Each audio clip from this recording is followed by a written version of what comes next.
Hello, my freedom-loving friend. On this video, I would love to watch with you a clip of Matt Walsh, who was just on Joe Rogan. They're discussing gay marriage. I'm very interested in this. I haven't watched it yet, but I have a sneaking suspicion there will be things I agree with, things I disagree with, probably from both of these guys. And I also suspect I'll be thinking deeper and differently about some things. Now, I'm interested in this clip, this conversation, for a couple of reasons. One, I have a lot of respect for Joe Rogan. I have a lot of respect for Matt Walsh and the mission of truth that he's on. And you might say, well, cool, JP, but you're not gay. Why do you care about gay marriage?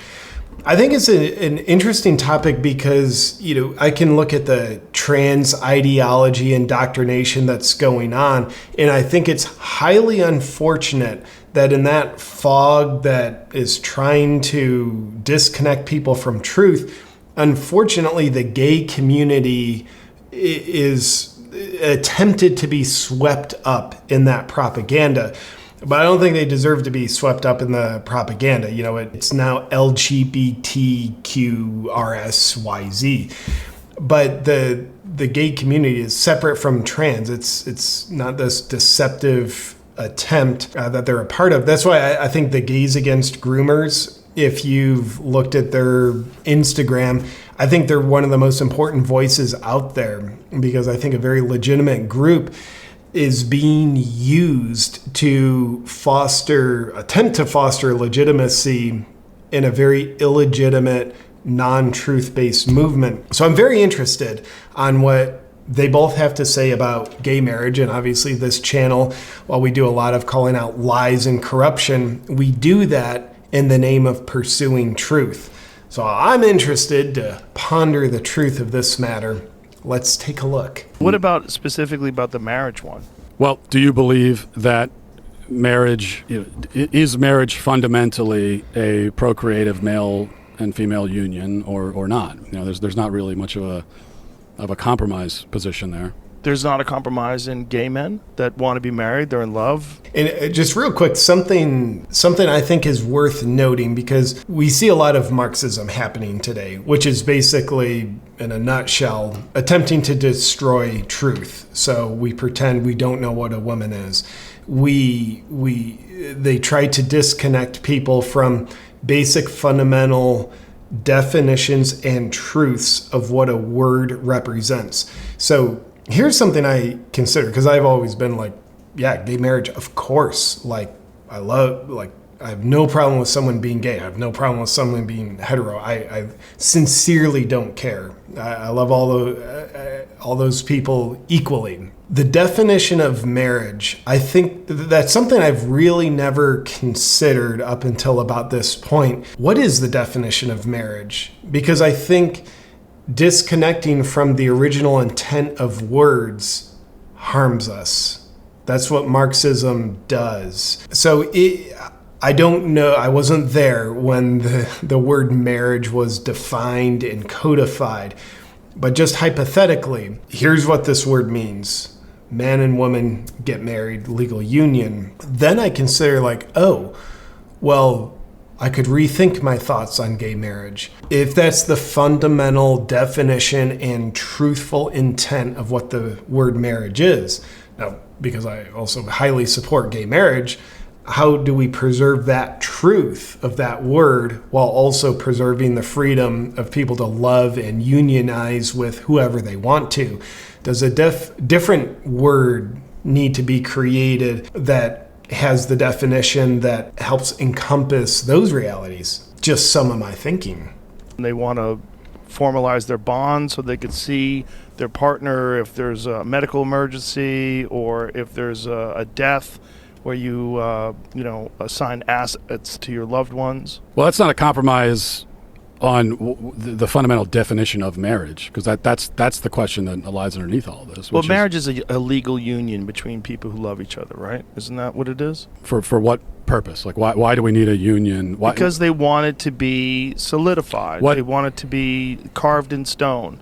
They want to say, this is not just a person that I love, this is my life partner.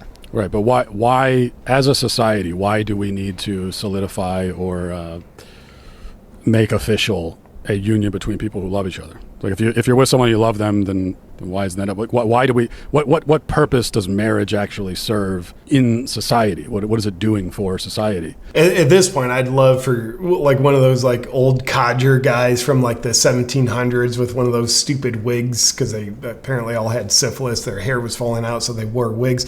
I wish one of them could show up and say like, oh yeah, here is the fundamental definition of the word marriage.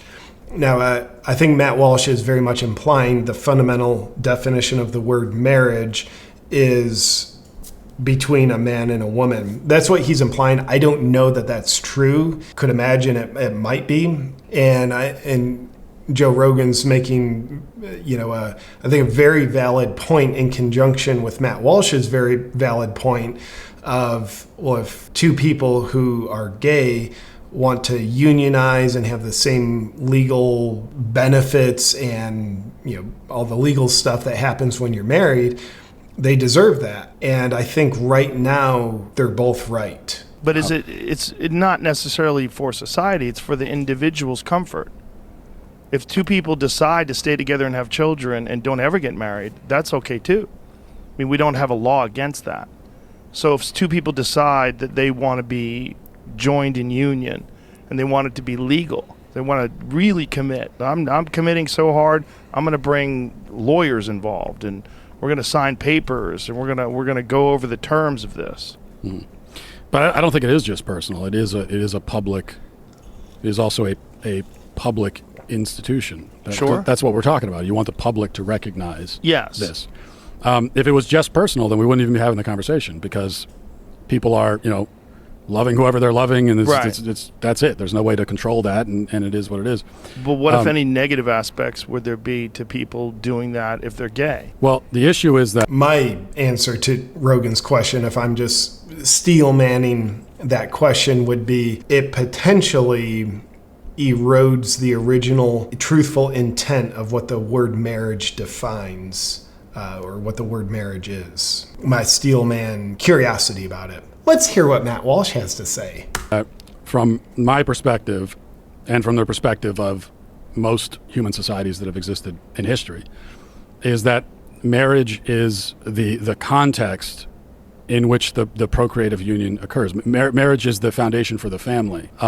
It's something that is reserved for that, because the male-female union has this capacity to create life, whereas no other union has that capacity. And so it is a different kind of thing, and it makes sense to call it something different. It's like if human society were to collapse overnight, and we all woke up with an amnesia and didn't remember anything about what happened before, and we're rebuilding society from scratch, and we look around and we see that, there are some couplings over here that have this weird habit of creating people, and there are other couplings where there are no people being created, we would probably call that something different. It's a different kind of thing. That's a good point. It is a different kind of thing, because procreation is possible between a union of a man and a woman. So it is a different kind of thing. Many similarities, but there is this different kind of thing. It's also more important to society. Like, society needs that. You're going to keep society going because you're creating people, and that's what marriage was. It was the context for that procreative union. But what about gay couples who get surrogate parents to carry their children, or who adopt children? That's very common. Also a good point. Yeah, it's common, but that's not the union itself is not creating the child. But it's a man-made institution. We've decided that we should involve the law and to join a male and a female who create a family.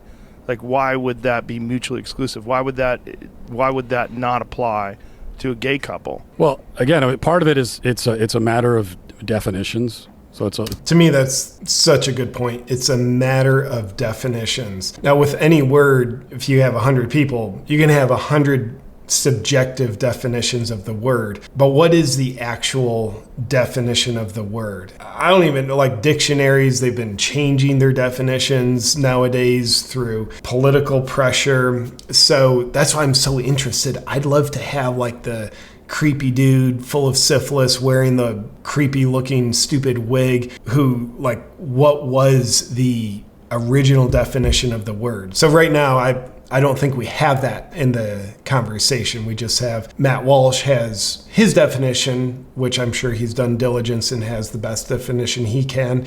And Joe Rogan has his definition, and they're not exactly the same. It's a little bit like the what is a woman question. It's like, what is marriage? I mean, I But doesn't that seem like an easier one? Like two people who love each other.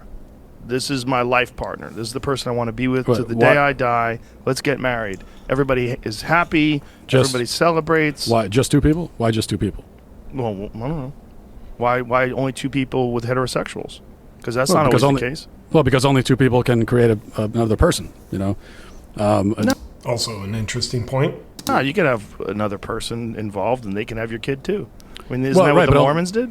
Yeah, but only two people can actually create two people at a time. Right. Right. Exactly. Okay. And that's one of the reasons why I would also, you know, if we want to call it heterosexual polygamy, I'm not a proponent of that because, you know, when two people create another person, the child that they've created, now needs and deserves and has a right to be raised in a stable environment with a mom and a dad who are living together in the house. That's what we should endeavor as a society to provide every child. And children need both. A child needs a mom and a dad.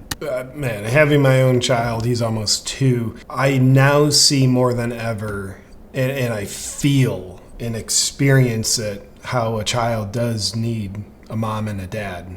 It's just, to me, having my own child, I see like, yeah, and obviously you need a man and a woman to make a child, and it would then make sense, of course, therefore the child needs a man and a woman to raise it. I mean, that's how we're designed. That's the way nature has set it up. P.S. fully support gay couples having surrogates and adopting, but the reality is, in those situations, it's not a man and a woman raising the child. It's a woman and woman, man and man. I don't think that's the way we're designed, but I fully support it. Right.